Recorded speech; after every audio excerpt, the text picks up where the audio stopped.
ერთი ზარმაცი გიგო. ერთხელ თქვა: მოდი, ერთი ბეჯითობით თავს გამოვიჩენო. გამოვიდა სახლიდან, გამოიტანა წიგნი და გავიდა სოფლის მინდორზე.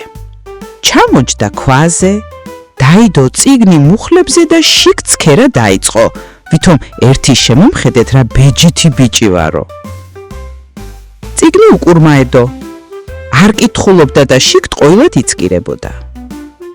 მალე ძილი მოერია და თავს ასკილივით აქნევდა.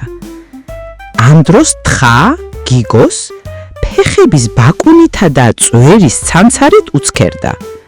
გიგოს თავის კატუნი რომ დაინახა, თხას ეგონა ჭიდაობაში მიწევსო.